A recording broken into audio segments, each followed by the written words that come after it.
Chrysanthemums, John Steinbeck. The high gray flannel fog of winter closed off the Salinas Valley from the sky and from all the rest of the world.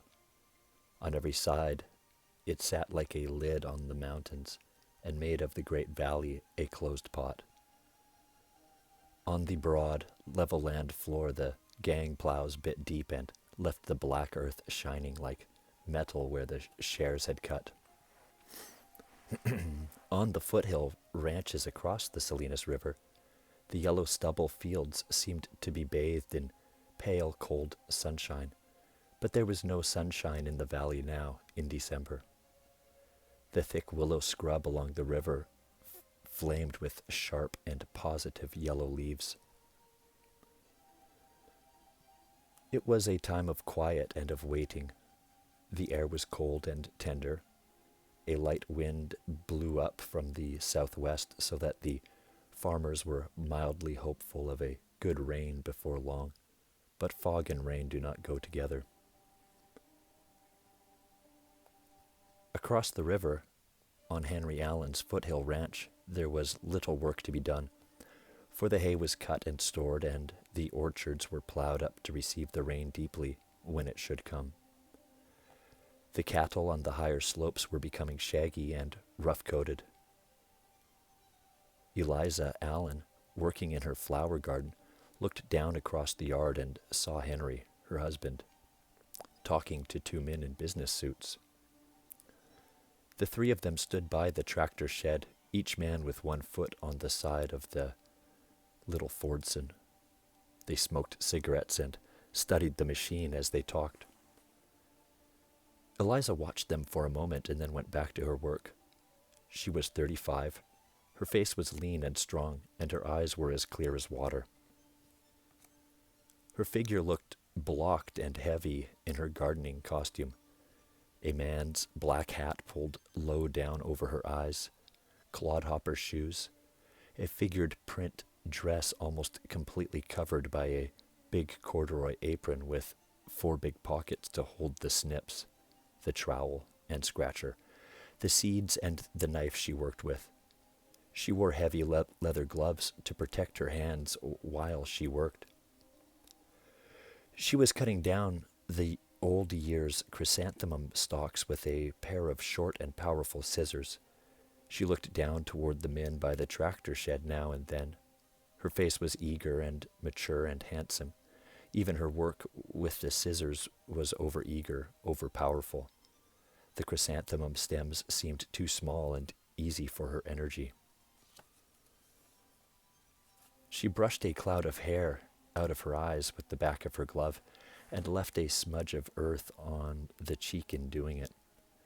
Behind her stood the neat white farmhouse with red geraniums close banked around it as high as the windows. It was a hard-swept-looking little house with hard-polished windows and a clean mud mat on the front steps. Elisa cast another glance toward the tractor shed. The strangers were getting into their Ford coupe. She took off a glove and put her strong fingers down into the forest of new green chrysanthemum sprouts that were growing around the old roots. She spread the leaves and looked down among the close-growing stems. No aphids were there, no sow bugs or snails or cutworms. Her terrier fingers destroyed such pests before they could get started. Elisa started at the sound of her husband's voice. He had come near quietly, and he leaned over the wire fence that protected her flower garden from cattle and dogs and chickens. "At it again," he said. "You've got a strong new crop coming." Elisa straightened her back and pulled on the gardening glove again. "Yes, they'll be strong this coming year." In her tone and on her face there was a little smugness. "You've got a gift with things," Henry observed. "Some of those yellow chrysanthemums you had this year were 10 inches across. I wish you'd work out in the orchard and raise some apples that big." Her eyes sharpened. "Maybe I could do it too. I've a gift with things, all right. My mother had it. She could stick anything in the ground and make it grow. She said it was having planters' hands that knew how to do it. Well, it sure works with flowers, he said. Henry, who were those men you were talking to? Why, sure, that's what I came to tell you. They were from the Western Meat Company. I sold those 30 head of 3-year-old steers. Got nearly my own price, too. Good, she said. Good for you. And I thought, he continued, I thought how it's Saturday afternoon and we might go to Salinas for dinner at a restaurant and then a picture show to celebrate, you see? Good, good, she repeated. Oh, yes, that will be good. Henry put on his joking tone. There's fights tonight. How'd you like to go to the fights? Oh, no, she said breathlessly. No, I wouldn't like fights. Just fooling, Eliza. We'll go to a movie. Let's see. It's 2 now. I'm going to take Scotty and bring down those steers from the hill. It'll take us maybe 2 hours. We'll go in town about 5 and have dinner at the Caminos Hotel. Like that? Of course I'll like it. It's good to eat away from home. All right, then. I'll go get up a couple of horses. She said, I'll have plenty of time to transplant some of these sets, I guess. She heard her husband calling Scotty down by the barn, and a little later she saw the 2 men ride up the pale yellow hillside in search of the steers. There was a little square sandy bed kept for rooting the chrysanthemums. With her trowel she turned the soil over and over and smoothed it and patted it firm. Then she dug 10 parallel trenches to receive the sets. Back at this chrysanthemum bed, she pulled out the little crisp shoots, trimmed off the leaves of each one with her scissors, and laid it on a small, orderly pile. A squeak of wheels and plod of hoofs came from the road. Eliza looked up. The country road ran along the dense bank of willows and cottonwoods that bordered the river, and up this road came a curious vehicle, curiously drawn. It was an old spring wagon with a round canvas top on it, like the cover of a prairie schooner. It was drawn by an old bay horse and a little gray and white burro.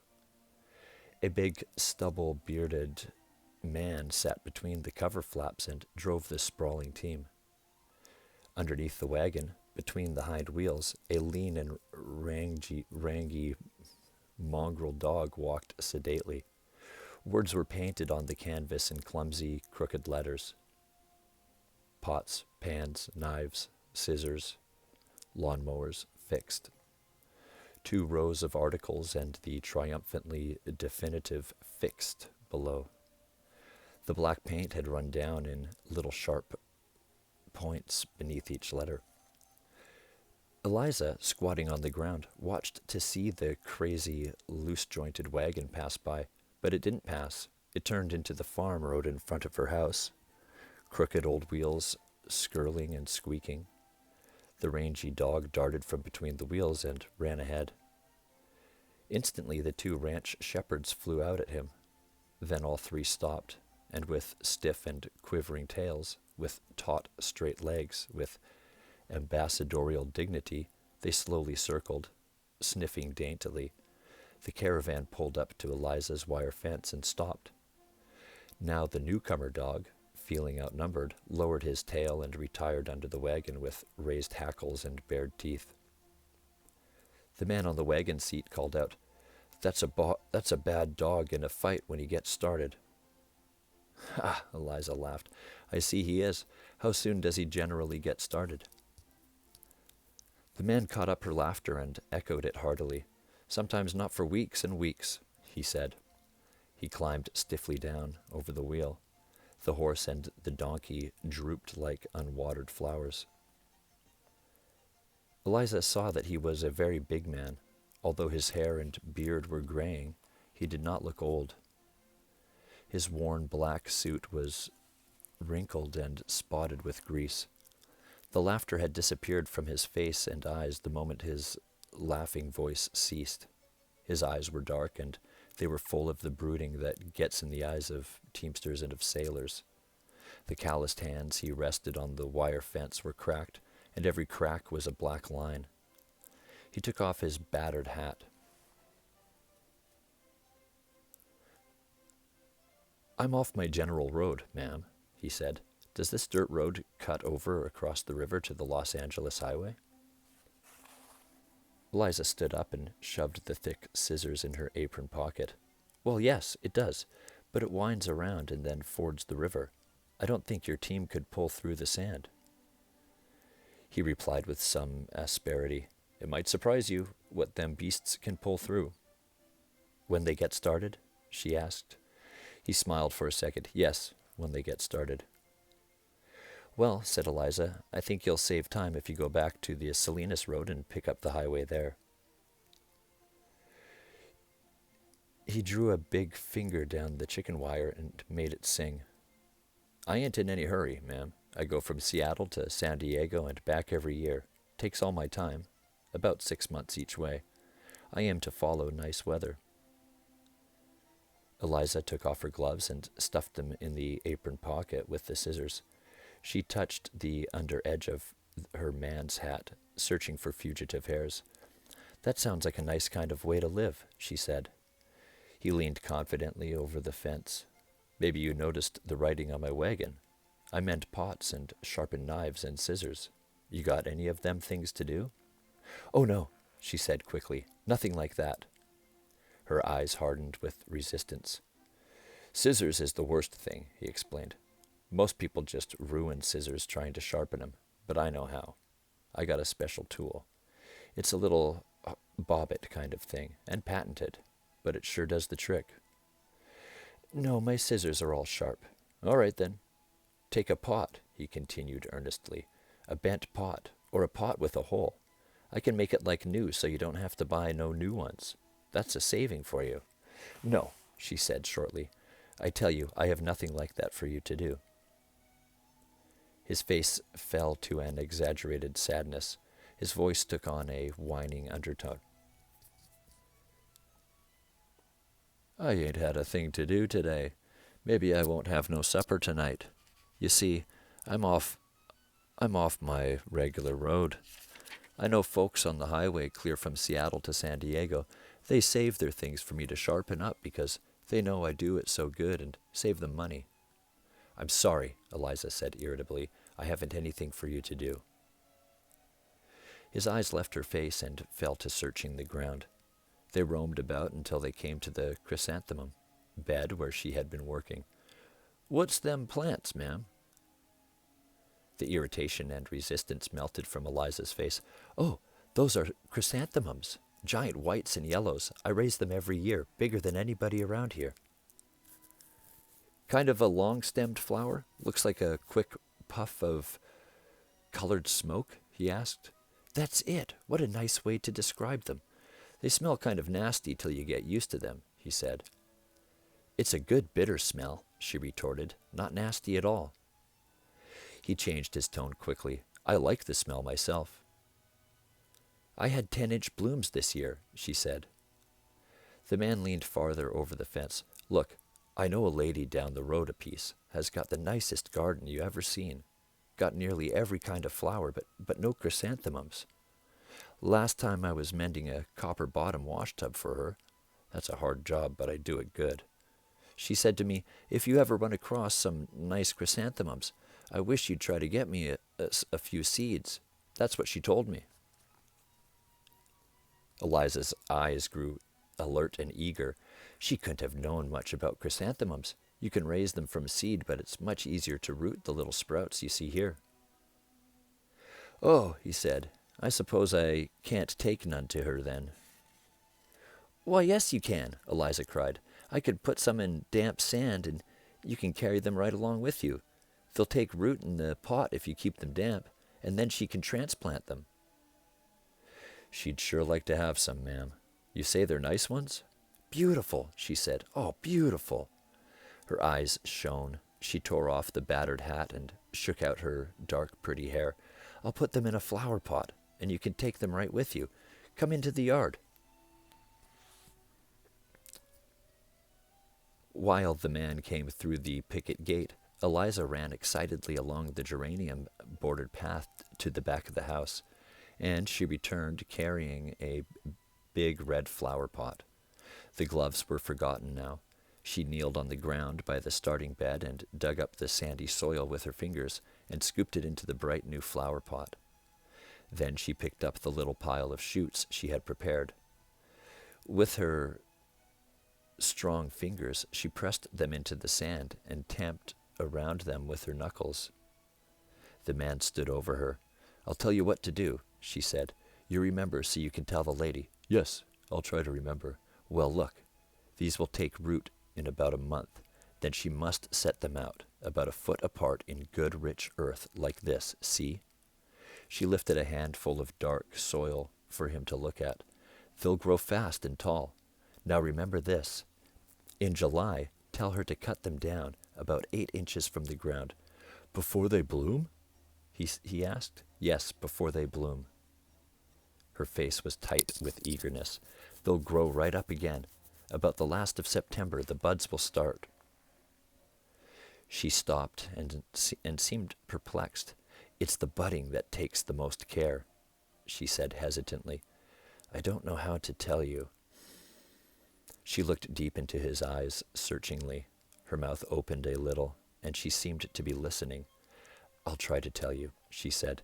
"Did you ever hear of planting hands?" "Can't say I have, ma'am." "Well, I can only tell you what it feels like. It's when you're picking off the buds you don't want. Everything goes right down into your fingertips. You watch your fingers work.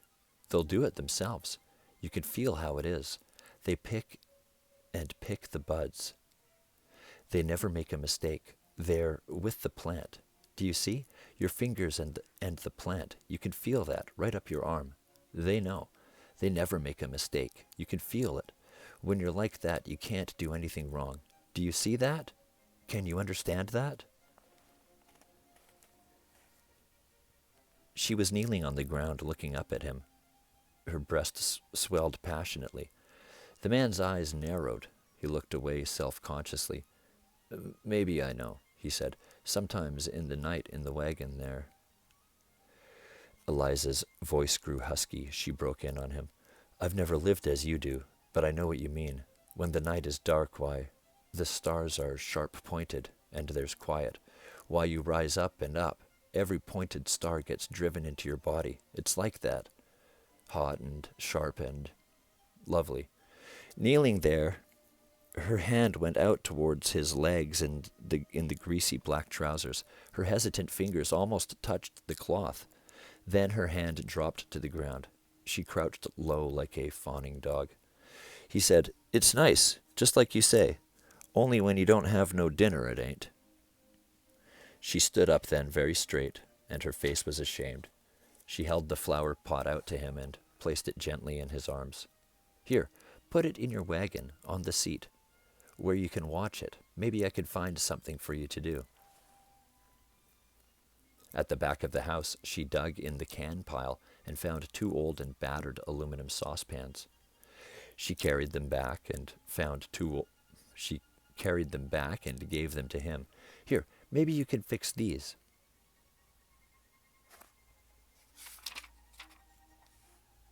His manner changed. He became professional. "Good as new, I can fix 'em." At the back of his wagon he set a little anvil, and out of an oily toolbox dug a small machine hammer. Eliza came through the gate to watch him while he pounded out the dents in the kettles. His mouth grew sure and knowing. At a difficult part of the work he sucked his underlip. "You sleep right in the wagon?" Eliza asked. "Right in the wagon, ma'am. Rain or shine, I'm dry as a cow in there."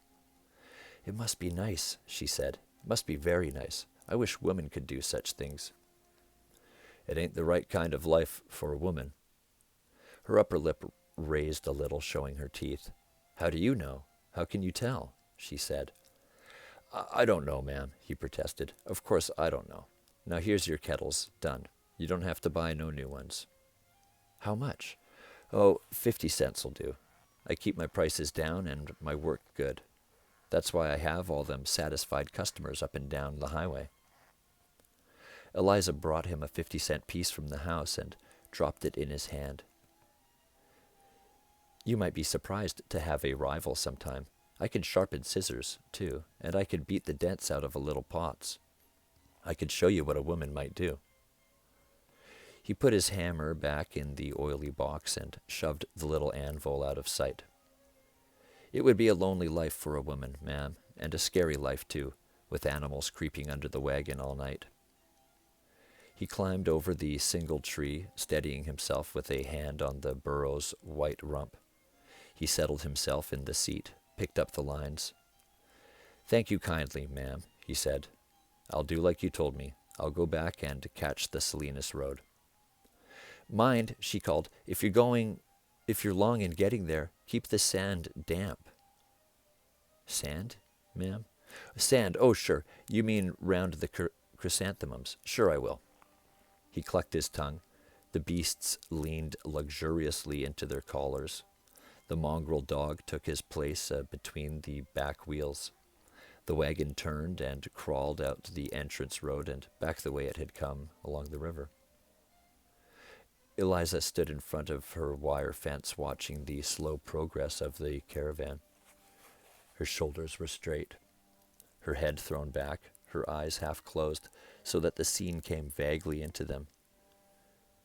Her lips moved silently, forming the words, "Goodbye, goodbye." Then she whispered, "That's a bright direction. There's a glowing there." The sound of her whisper startled her. She shook herself free and looked about to see whether anyone had been listening. Only the dogs had heard. They lifted their heads toward her from their sleeping in the dust, and then stretched out their chins and settled asleep again. Eliza turned and ran hurriedly into the house. In the kitchen, she reached behind the stove and felt the water tank. It was full of hot water from the noonday cooking. In the bathroom, she tore off her soiled clothes and flung them into the corner. And then she scrubbed herself with a little block of pumice, legs and thighs, loins and chest and arms, until her skin was scratched and red.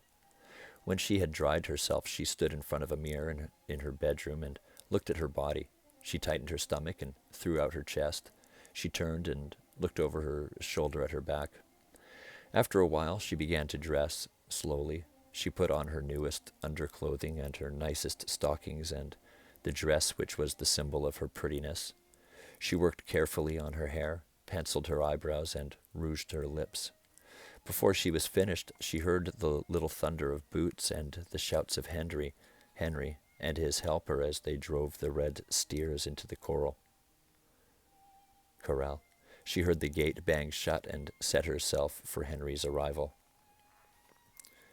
His step sounded on the porch. He entered the house, calling, "Eliza, where are you?" "In my room, dressing. I'm not ready. There's hot water for your bath. Hurry up, it's getting late." When she heard him splashing in the tub, Eliza laid his dark suit on the bed, and shirt and socks and tie beside it. She stood his polished shoes on the floor beside the bed. Then she went to the porch and sat primly and stiffly down.